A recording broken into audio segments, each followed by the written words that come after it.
भारत समेत दक्षिण एशिया के अन्य देशों में शहरीकरण संबंधी विश्व बैंक की ताज़ा रिपोर्ट उन चुनौतियों को कहीं अधिक विस्तार से रेखांकित कर रही है जिन पर समय समय पर पहले भी चर्चा होती रही है।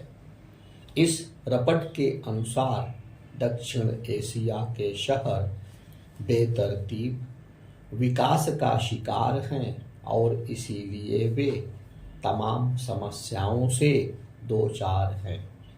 कुछ मामलों में तो शहरों की दशा गांवों से भी गई बीती है। हालांकि हमारे नीति नियंता भी इससे परिचित हैं कि शहरी आबादी में हो रही लगातार वृद्धि से शहरों के बुनियादी ढांचे के साथ साथ उनकी मूलभूत सेवाओं से लेकर उनके पर्यावरण पर भी विपरीत असर पड़ रहा है। लेकिन सुनियोजित विकास के लिए आवश्यक कदम उठाने का काम सही तरह से अभी भी नहीं हो पा रहा है। विश्व बैंक ने विश्व स्वास्थ्य संगठन के आंकड़ों के जरिए इसका खास तौर पर उल्लेख किया कि विकसित देशों के करीब 380 शहरों में से दिल्ली प्रदूषित शहरों की सूची में अव्वल है।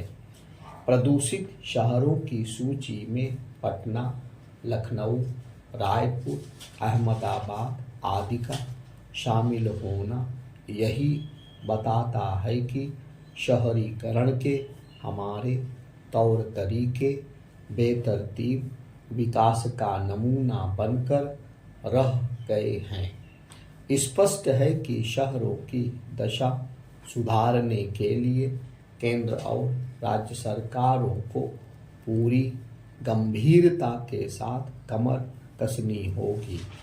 यह इसलिए और भी जरूरी है क्योंकि शहरों में आबादी का दबाव लगातार बढ़ता जा रहा है। मौजूदा सामाजिक आर्थिक माहौल को देखते हुए यह माना जा रहा है कि 2030 तक शहरों की आबादी मौजूदा आबादी से 2 गुना हो जाएगी। दिल्ली और मुंबई सरीखे शहरों के बारे में तो यह अनुमान है कि वे अगले 15 वर्षों में दुनिया के सर्वाधिक आबादी वाले 5 शहरों में शामिल होंगे। इसके अतिरिक्त करीब 70 शहर ऐसे होंगे जहां की आबादी 10 लाख से अधिक होगी।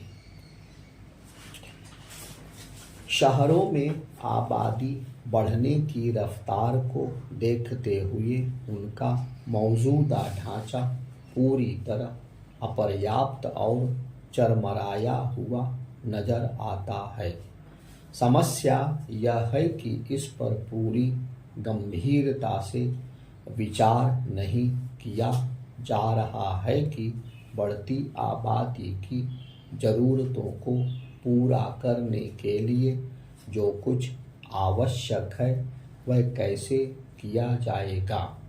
यह ठीक है कि शहरीकरण की चुनौतियों का सामना करने के लिए स्मार्ट सिटी के रूप में 100 शहरों का चयन किया गया है, लेकिन इन शहरों का अपेक्षा के अनुरूप विकास तभी हो पाएगा जब राज्य सरकारें यह समझेंगी कि शहरों की दशा सुधारना उनकी प्राथमिक जिम्मेदारी है।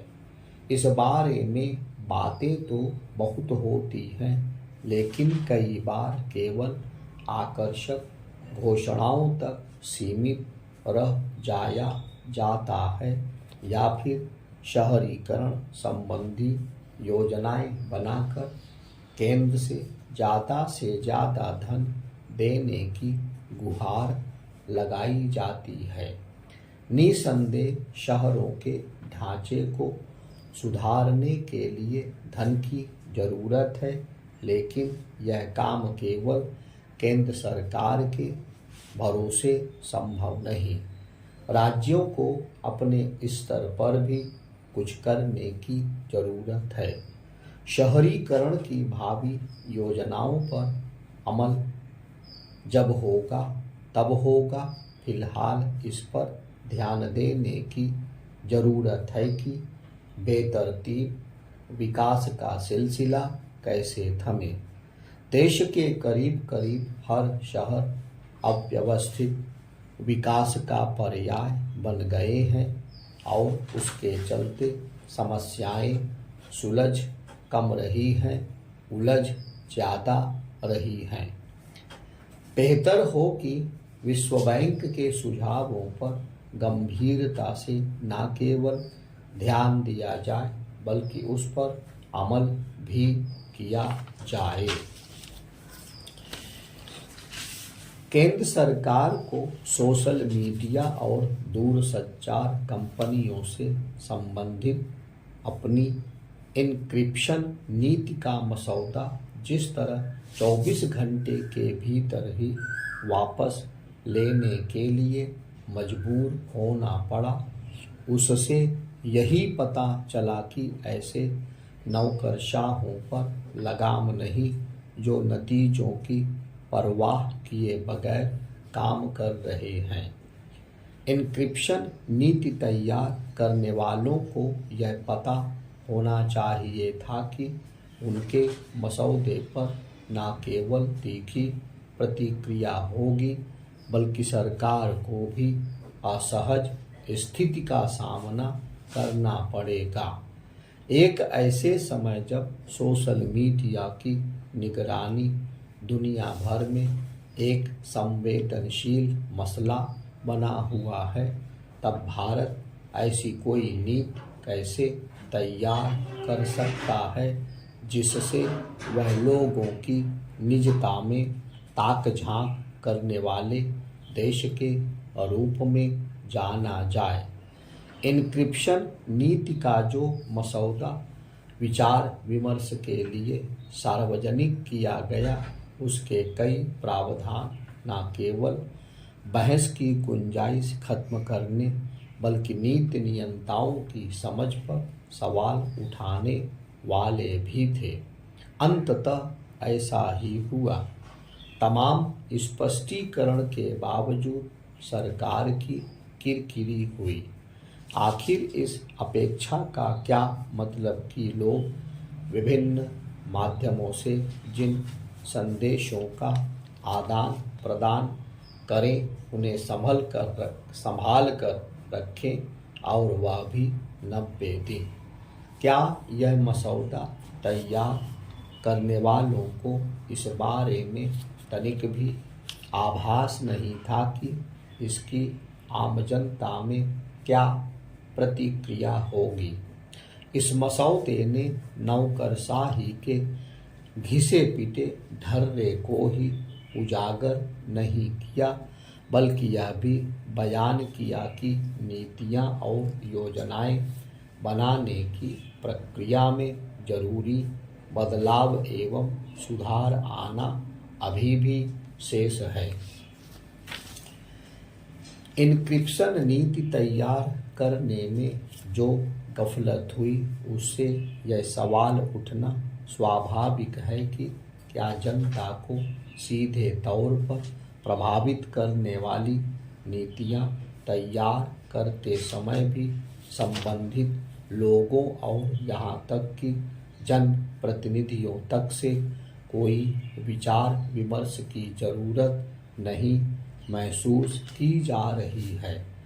इस नीति का जो मसौदा सामने आया वह यही बताता है कि या तो विचार विमर्श किया ही नहीं गया या फिर उसके नाम पर खाना पूरी की गई।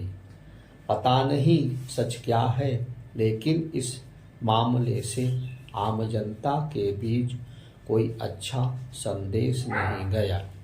यह पहली बार नहीं है जब सरकार को अपनी किसी पहल से पीछे हटना पड़ा हो। इसके पहले नेट न्यूट्रलिटी के मामले में वह आलोचना का शिकार हुई थी और उसके पहले आयकर रिटर्न के तथाकथित सुविधाजनक फॉर्म को लेकर। इस सब के अतिरिक्त यह किसी से छिपा नहीं कि केंद्रीय सत्ता को किस तरह भूमि अधिग्रहण कानून में संशोधन के मामले में अपने कदम पीछे खींचने पड़े। सरकार को अपना हर कदम उठाते समय यह भली भांति सोच लेना चाहिए कि उसके तात्कालिक और दीर्घकालिक परिणाम क्या होंगे और आम जनता के बीच उसकी क्या प्रतिक्रिया होगी। निसंदेह सरकार को कई मामलों पर व्यापक विचार विमर्श के बाद कदम उठाने होते हैं, लेकिन विचार विमर्श का भी अपना एक तरीका होता है। ऐसा लगता है कि सरकार को ये तौर तरीके खोजने शेष हैं।